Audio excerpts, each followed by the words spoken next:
So instead of somebody kind of talking, we're going to play a little game today, okay? And our goal, just so we all have a goal, because I know that's probably one of the best things in mind, is that we want to go through the liturgy first, right? And there are all tons of stuff in liturgy when we talked about it last year, but we actually want to set ourselves a goal to understand the liturgy this year. So for the next couple months, this is how we're kind of going to go, right? For the next 2 months, and if you notice in the flyer, next month there's actually a workshop on the early church. So we're going to talk about the history of the liturgy today for a little bit, small portion, and then next week will actually be a complete workshop of the early church and the history of the liturgy. And then in July, we're going to hit the ritual of the raising of the incense. August, we're going to hit Agbeya, then the midnight praises, then the ritual of the offertory, then the liturgy of the word, and liturgy of the faithful. So we have a goal in mind. Hopefully we can reach it, and by December, we're like experts on the liturgy. Okay? Does that sound fair? Awesome. So do you guys have your teams? I didn't see any movements. Do you guys have your teams? Huh? Yeah, so if you guys can split, like that team to me right now is very like haram. Like you guys are going to leave the little girls by themselves? So nice to split. So really quickly, it'd be nice to split, and then the guys, David and John, you guys are on your own. Huh? Let the girls play.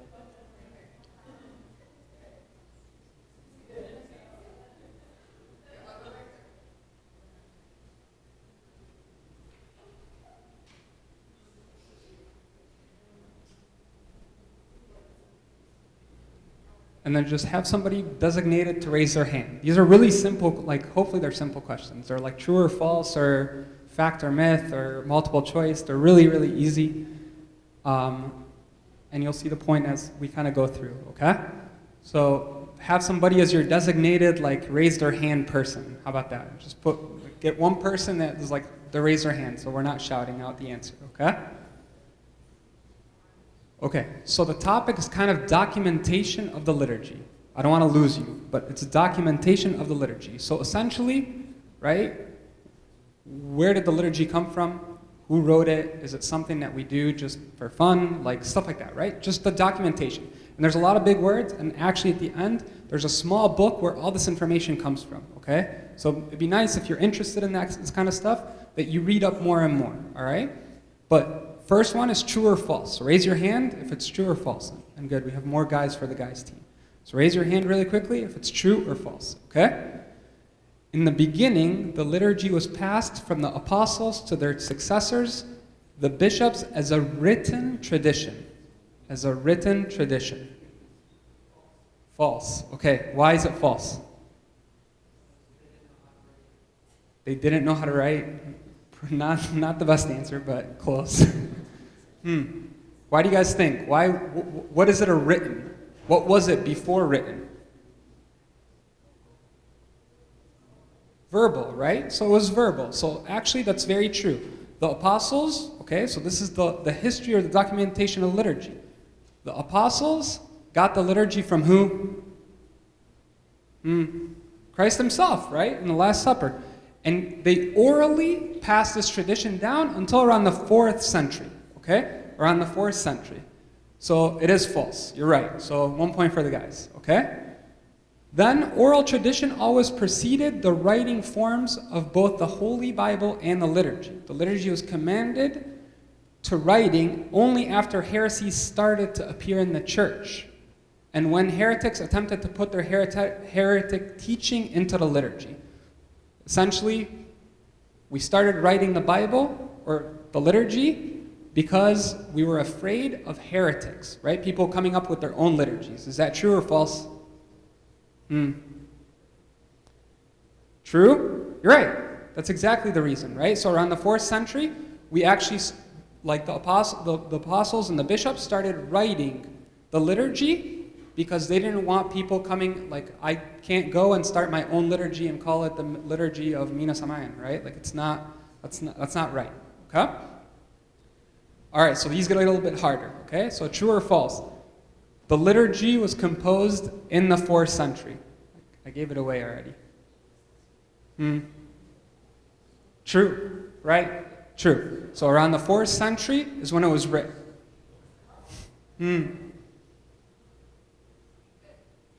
That's false. Why? Because it was composed before that. It was written in the 4th century, but it was composed before that. Okay? Okay.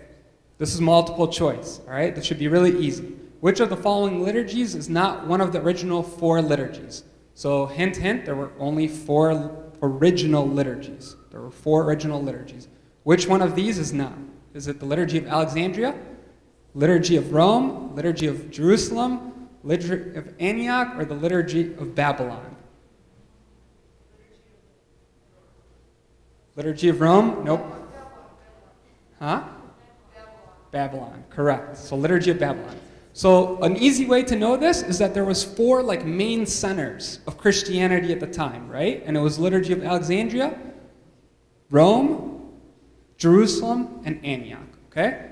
And this is where the documentation starts going, okay? So we're going to say fact or myth, and we're going to hit the Liturgy of Alexandria first. So very quickly, you have to say if it's a fact or a myth, okay? St. Mark is the author, and it was written in Greek. So the first liturgy was written by St. Mark. Fact or myth? And it was written in Greek. St. Mark, our St. Mark. Fact, you're right. So that's very true. St. Mark was the first author, okay?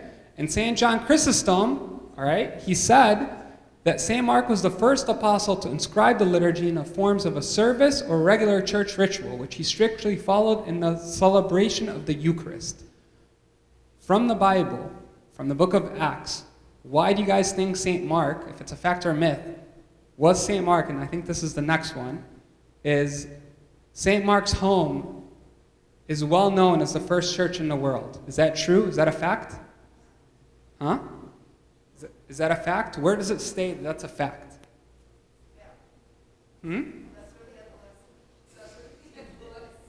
That's where they had the Last Supper? Okay. What else? What did they do in the book of Acts that tells us this is true?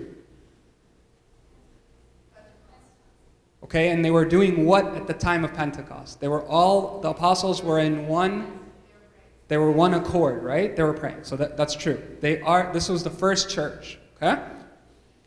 Now, this is a little bit, it's very historical as this, but fact or myth is that when St. Athanasius, the 20th Patriarch of Alexandria, sent Frumentius to Ethiopia in 33 AD as the first Egyptian head of the Ethiopian church, he gave him a copy of the liturgy of St. Mark, which the Ethiopians started to use years later.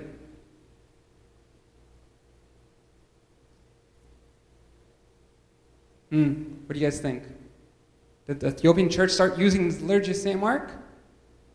That's how fast it spread. It did, and they actually used it. That's a myth. They used it immediately. Like the first day it came, they were so excited for it that they used it immediately, okay? And then by the end of the 4th century, okay, another liturgy started to be used, and it actually took a lot of the St. Mark liturgy, and he added to it was St. Basil, and this is the one we have now in the books. So St. Basil started using, and he took a lot of St. Mark's liturgy, okay? The next hut was Rome, and Rome is really small. We're going to go through it very quickly, and that's the earliest liturgy that is known to exist in the Church of Rome is the liturgy of Hippolytus. Most scholars agree now that the liturgy originated in Egypt and was exported to Rome. Is that true or false? There's a reason why we're kind of going through these, because these are all actually really connected. Fact? Myth? It's history. I know it's boring. Fact? That's true, actually. It is. And this Hippolytus was actually expected to be... Tante Marcel would know it. So he was actually... supposedly, and Abu Yohanna, correct me if I'm wrong, but he was a church father from Egypt, right? And he brought it to Rome. I mean, that's what's stated in this book, so I hope that's true. Yeah. So the Liturgy of Jerusalem. So this is another hub now, and this is actually the original hub of Christianity, right? That's where the apostles were started.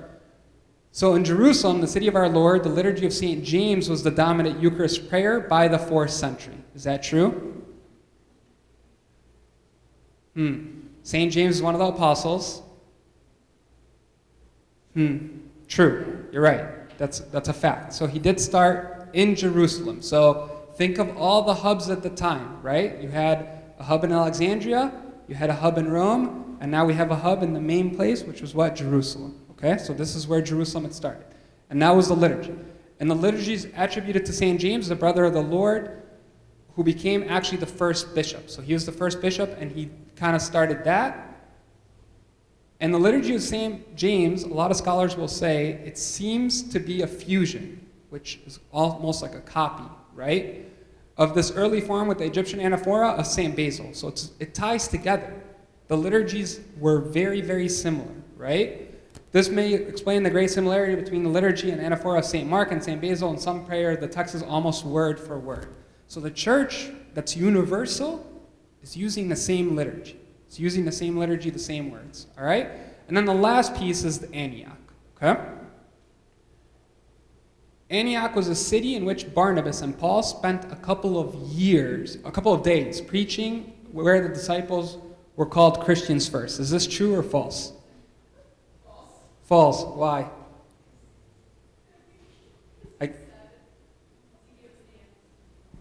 Okay, close.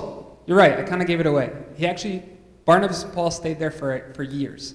And this is why Antioch was actually a big hub. He sat there for many years, okay? And they were called the first Christians, yeah. So the tricky part is the couple of days. He actually stayed there for a year, and that's why it's a hub. It became a hub. And an important center of Christianity, another liturgical tradition. So St. Paul started the liturgical tradition there, and it's thrived by the 4th century. And the Liturgy of the Apostles, supposedly written by Clement. Okay, St. Clement is supposedly the one that wrote this, Bishop of Rome, who in turn received it from the Apostles, and this was as well very similar to St. Mark's liturgy. So what's the point of all this? Just to sum it up, and we're done, I promise, is that the liturgy was passed down from Christ to the apostles to the bishops. Sometimes we do things ritually, but this is a pass down. It's been done. And there's a reason for it. Like, Christ didn't put it there for fun, right? The liturgy was orally passed down till the 4th century, and that was because of what we were afraid of people coming up with their own liturgies, right? We were afraid of heresy, so they wrote it down for us. And all the 4 early centers of Christianity, Alexandria used the liturgy that is considered to be the oldest of the liturgies, okay? So a lot of those centers actually derived or used something from St. Mark. So you should be proud of that, right? Your church was one of the first, St. Mark was one of the first that wrote this liturgy, and it spread throughout the world. So the liturgy that we use here in the Coptic Church is authentic. It comes strictly from Christ, right?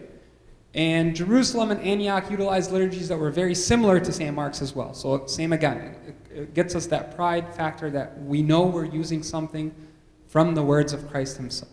Okay? So next week, we're going to talk more about this. There's an early church. There's going to be a lot of different moving parts, so bring walking shoes because we're going to be doing a lot of things there. Okay?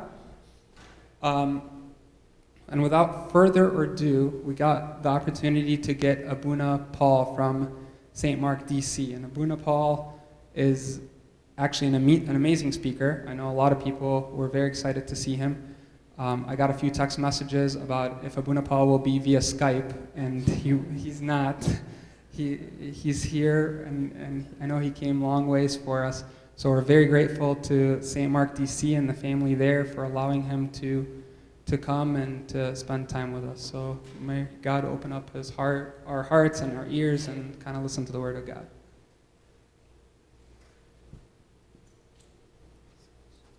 Do you mind if we stand up and pray? Can we stand up and pray?